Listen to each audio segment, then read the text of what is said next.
बीच बीच में बोलते रहो। भोजन ज्यादा हो जाए एक हाजमा की गोली लो तो ठीक हो जाता है।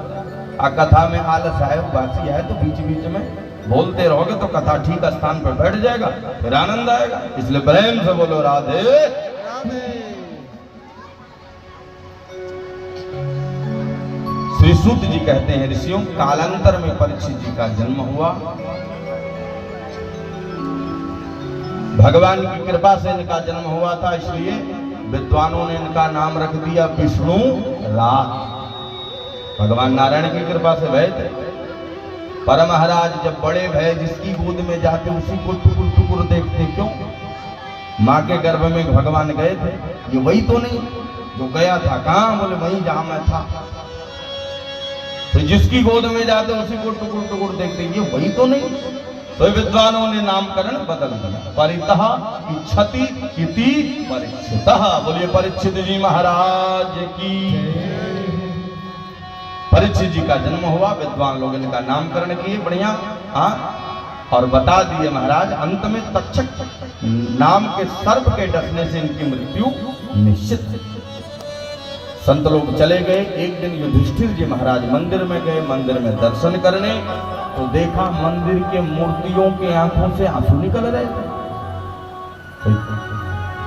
युधिष्ठिर जी घबराए कि ऐसे कैसे हो गया भाई। तो बाहर निकले तो बछड़ी को गाय का दूध पीना चाहिए, पर गाय बछड़ी का पी रही थी। तो समझ गए ओहो कलयुग आ गया। क्यों? कलयुग में लोग अपनी बिटिया का भी धन खाने का प्रयास। हाँ, आए भीम को बुलाए। भीम भैया गता सप्ताधुनामासः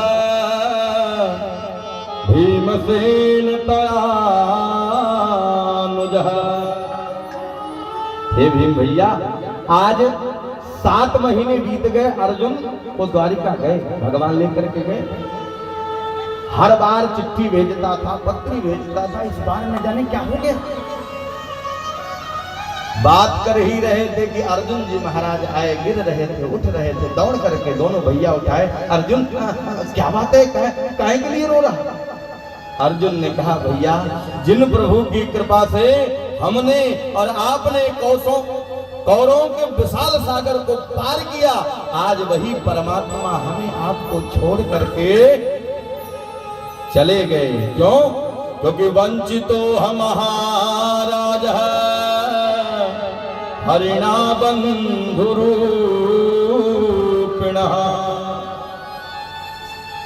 पांडव समझ गए भगवान गए, हमें भी चलना चाहिए।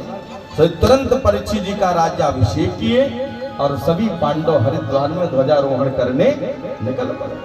एक एक करके सब भगवान के धाम को चले गए। तो बड़ी अल्प अवस्था में परीक्षित जी राजा बने, छोटी अवस्था में।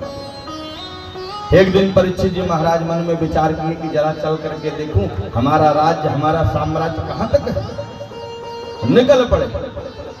हर जगह अपने पूर्वजों की प्रशंसा सुन रहे हैं, अर्जुन के विषय में, भीम के विषय में, नकुल सहदेव के विषय में, युधिष्ठिर जी के विषय में, हर जगह प्रशंसा सुन रहे हैं।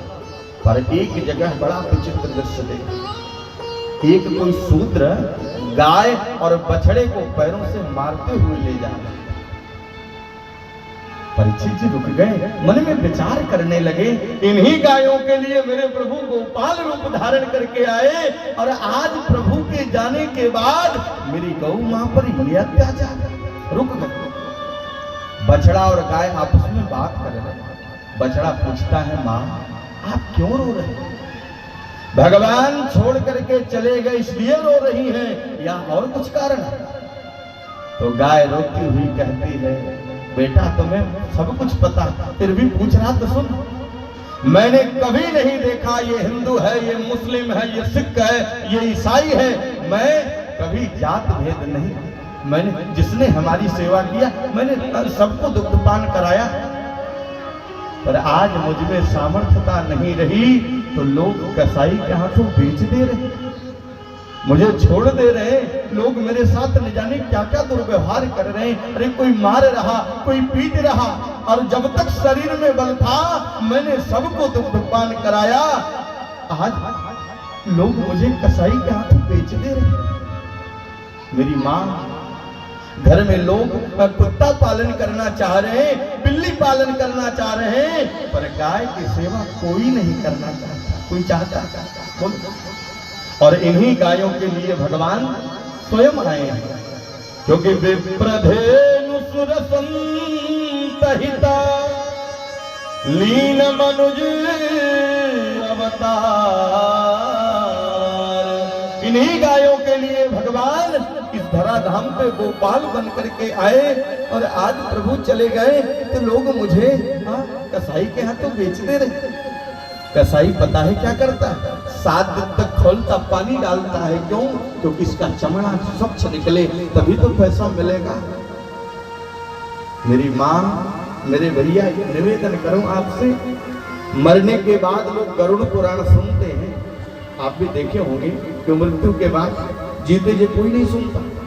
उस गरुड़ पुराण में आया है कि मृत्यु के बाद एक बैतरणी नदी आती है। उस नदी को वही पार कर पाता है जिसने जीवन में गाय की सेवा किया, और जिसने नहीं किया वो जीवन में पार नहीं हो पाएगा।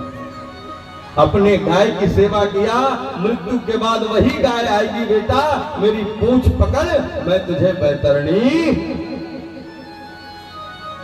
गाय रोती है, मैंने कब कहा इनसे हरा चारा दो? कब कहा कि पशु आहार खिलाओ? अरे तुझमें हिम्मत नहीं थी तो मुझे छोड़ देता। मैं गांव के नगर के जूठे मीठे खा करके अपने जीवन को यापन कर लेती, तूने मुझे कसाई के हाथों बेच दिया। कोई कितना बड़ा भी डॉक्टर होगा मेरी मैया, जन्म के समय मां की मृत्यु हो जाए तो डॉक्टर यही कहता है इसे गाय का दूध, भैंस का नहीं कहता, गाय का दूध पिला। और आज गाय और बछड़ा बेचारे मारे मारे फिर रहे हैं। महाराज गांव में तो बड़ी स्थिति खराब है। आप तो खैर गांव से जुड़े हो, आप देख रहे, गाय बेचारी कहीं कितने लोगों ने मार दिया है, कहीं कट गए हैं, इतने खून निकल रहे हैं, न जाने कितने कीड़े लगे। गाय रोती है, अरे भैया मैं भी आपकी मां, और जीवन में मां के ऋण से कोई ऋण नहीं हो सकता। याद रखना, आप चाहे जितना भी पैसा कमा लो, चाहे जितना भी धन कमा लो, पर मां के ऋण से वही ऋण होगा जो मां की सेवा करे, वरना होने वाला। और यही बात एक व्रज के संत कहते हैं, क्या? हमारा माई जैसन केहू के हरे माई नहीं बा, हो की माई नहीं बा, वो अभागा होई करा